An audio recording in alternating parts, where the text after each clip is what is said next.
Hello my YouTube friends, it's me, your old buddy Magnum, and today we're going to talk about the Part 107 exam and how you can pass it.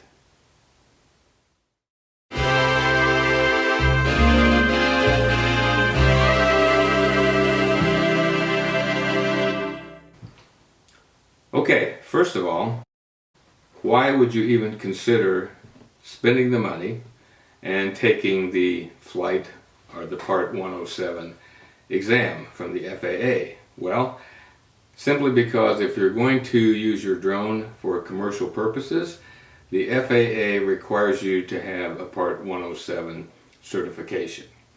It's 60 questions and you need to get 70% to pass. It costs you $150 and there are testing locations all over the country, so you can find one fairly easily and you can schedule it fairly quickly.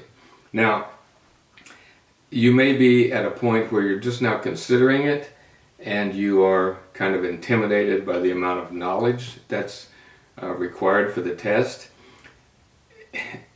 In fact, a lot of the knowledge that you have to know for the test is very similar to the knowledge that I had to know when I passed my written exam for my pilot's license. A lot of stuff about the weather in there, different types of clouds, different types of visibility or stable air, unstable air, etc. Stuff that a drone pilot doesn't really need to know. If you're going to fly a drone, or if you're considering flying your drone and you look outside and it's raining and the wind is blowing at 40 miles an hour, you can pretty much figure that it's not a good day. You don't need to know about stratiform clouds and temperature inversions and all of that stuff. But to pass the test, you do need to know that. So I'm going to give you a couple of links to a couple of sites that you will find very helpful in giving you the information you need in order to pass the test.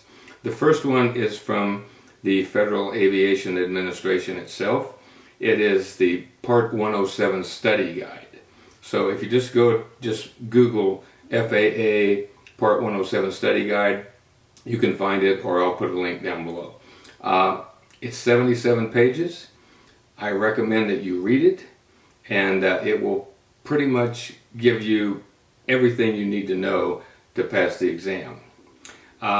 In addition to that, there is a company called 3dr.com that has a drone practice test. It's 140 questions, and if you go through that test, it gives you 10 at a time.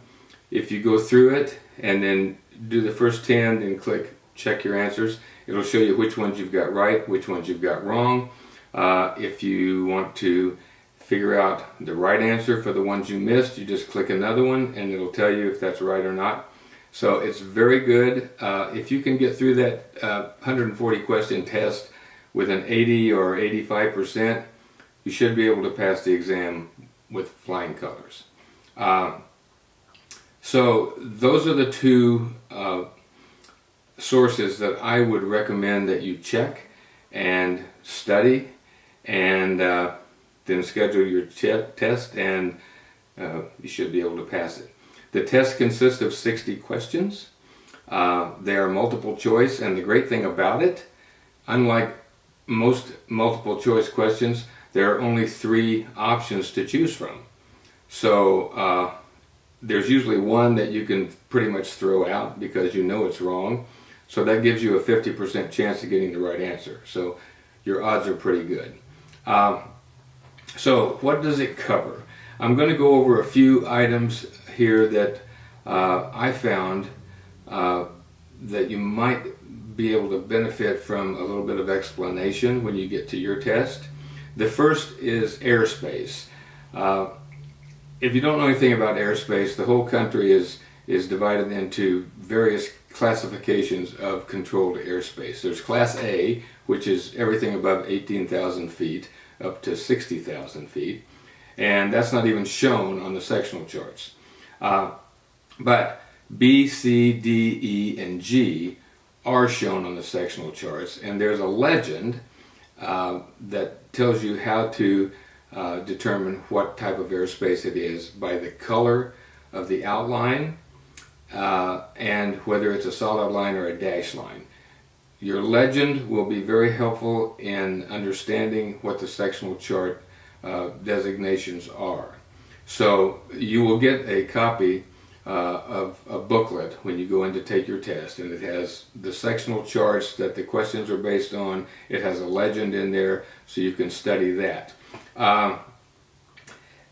The reason you need to know this is because different classifications of airspace have different floors and different ceilings, and that's important if you're flying a drone, especially in the types of airspace that go from the surface up to a specific altitude.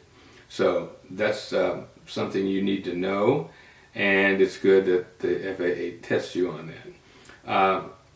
The important thing is that you do not want to fly into a controlled airspace of any classification without permission from the ATC, the air traffic control. That will be on the test. Who do you get permission to fly into? From whom do you get permission to fly into a controlled airspace? Air traffic control. So you need to know that. So study the legend. Also, you need to know longitude and latitude. Latitude is lines going east to west, but latitude runs north and south. So just think of a ladder, going up the ladder for latitude. The longitude and latitude lines are also divided between every degree. There's 60 minutes, so there'll be 60 little marks, and every 10th mark is bigger, so it'll make it easier for you to locate an airport if you're given the latitude and longitude, and there are questions in the test that ask you to do exactly that. So you need to know latitude and longitude.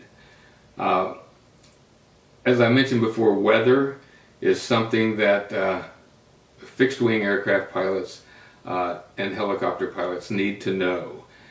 I don't know that drone pilots really need to know that, except to pass the test.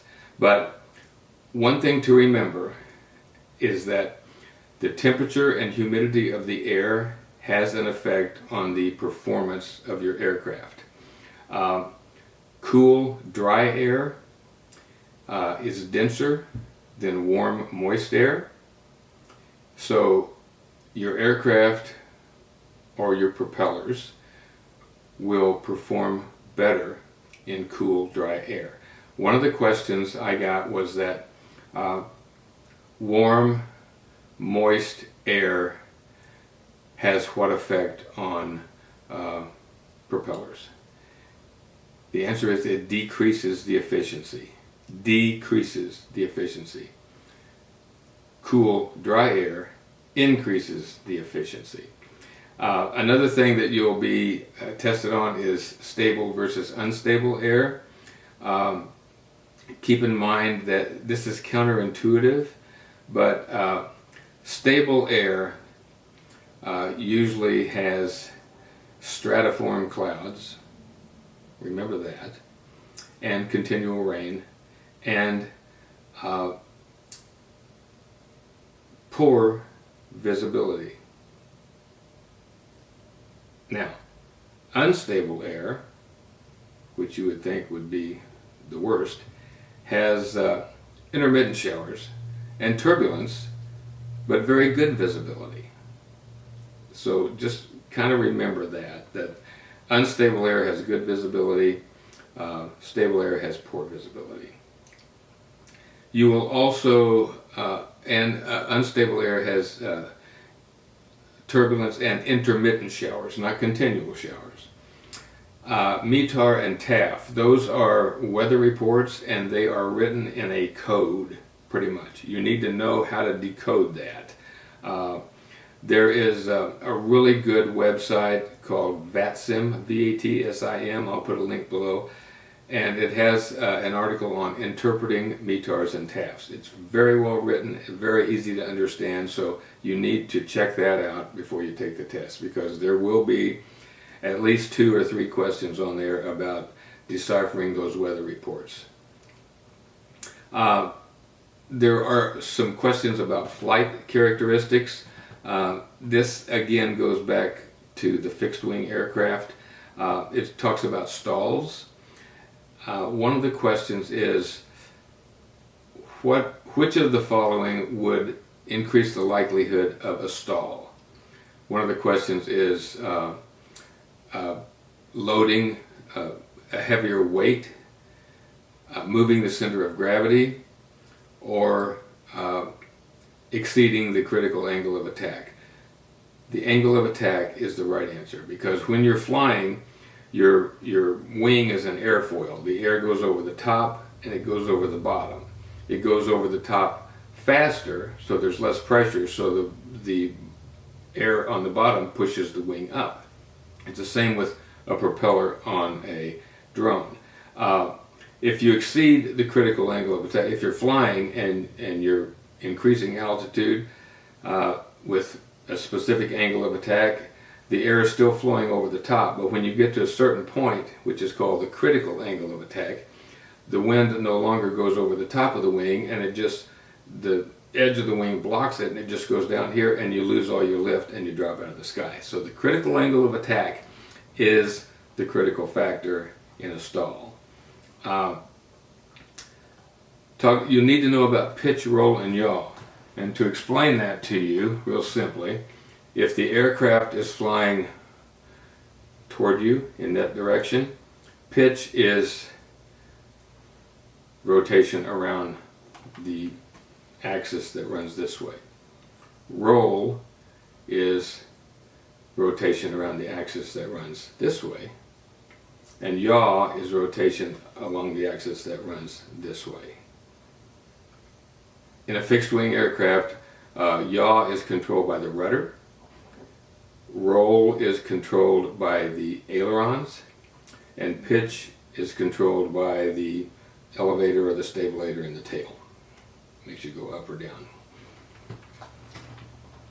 So you will need to know those three terms. Clouds. There is a rule from the FAA that says you cannot fly within 500 feet of a cloud. You have to remain 500 feet below a cloud minimum. You have to be 1,000 feet above a cloud minimum, and 2,000 feet laterally from a cloud.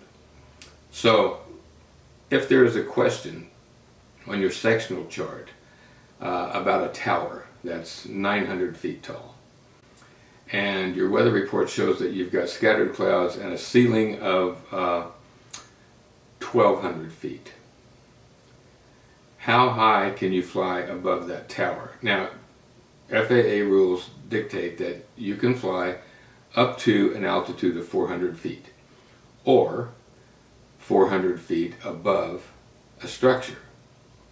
So, if there were no clouds up there, you could fly up to 900 feet if you were within 400 feet of that 900-foot tower, and then 400 feet above that. So you could fly to 1,300 feet.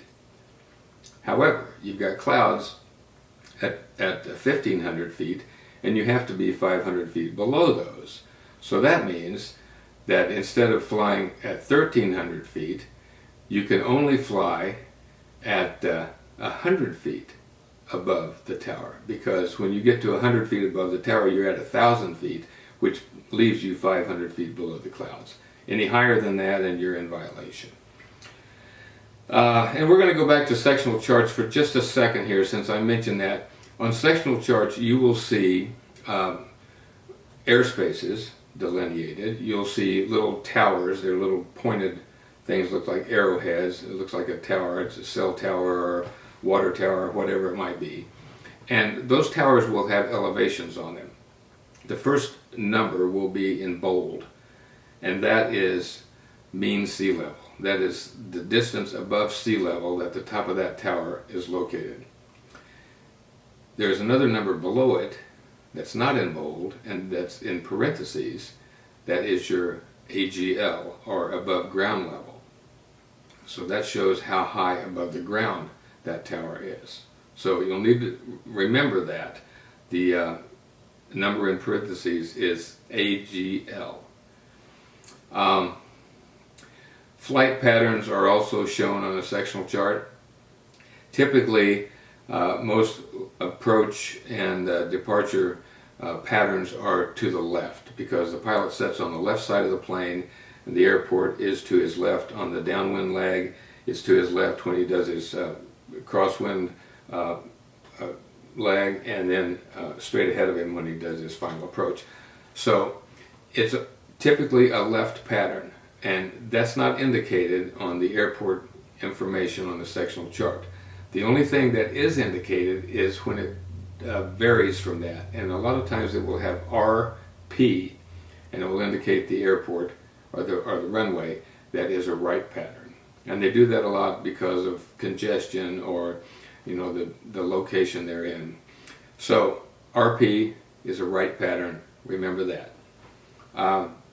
It talks about psychology, and there's a couple of terms you need to know. Macho, which means I can do things better than anybody else, and the macho attitude is just to impress other people. Invulnerability, nothing can go wrong. I'm excellent at this flying stuff and nothing's going to happen. Impulsivity, I need to fly this. I don't care that I need a waiver or something. I'm going to do it now. And then resignation, which is I'm not going to even try because I won't do it right. So you need to know those. And the study guide will have a lot more information about those attitudes in it, and I would spend a little bit of time reading that. Obviously, alcohol is a big issue, and the term you need to know is impaired condition or impaired state. If you've been drinking alcohol, I remember one of the questions that said something about drinking alcohol before you fly will, and one of the answers was heighten your reflexes, shorten your reflex time, and make you more aware of what's going on. The correct answer is put you in an impaired state or impaired condition. Any question that has the word responsibility in it, you can pretty much figure the answer is going to be the remote pilot, because the FAA is trying to drill into our heads that we are the responsible party. If anything goes wrong, no matter what it is, it's the remote pilot's responsibility. So keep that in mind. Another thing that might trick you up is what aircrafts have to be registered with the FAA. It is anything that is less than 55 pounds. Not 55 pounds or less.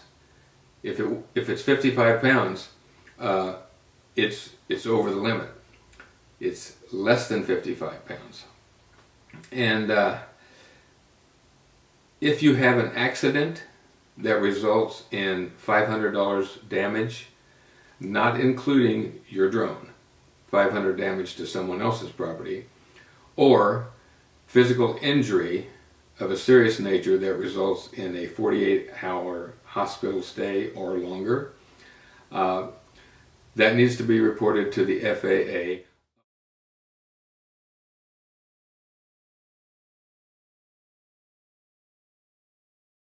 You do get 2 hours for the test. I think I spent an hour and a half on mine, but I didn't go back and check anything. I just went through it and got done and quit. You'll know immediately as soon as you finish. You'll find out what your results are, and you will get a official temporary certificate.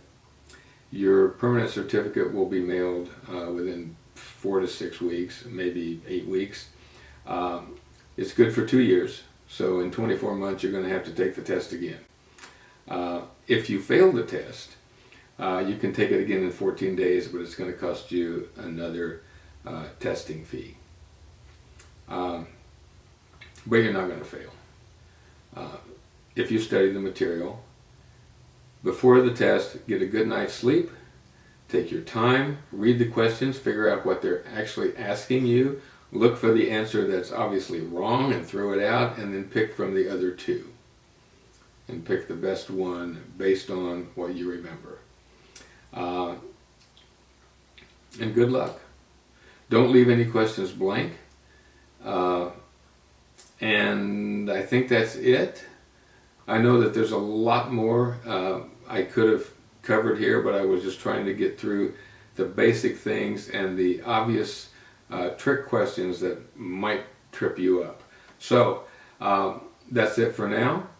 Leave any questions and comments down below if you have any, and I'd be happy to answer them. And until I speak with you again, and even after that, you stay focused.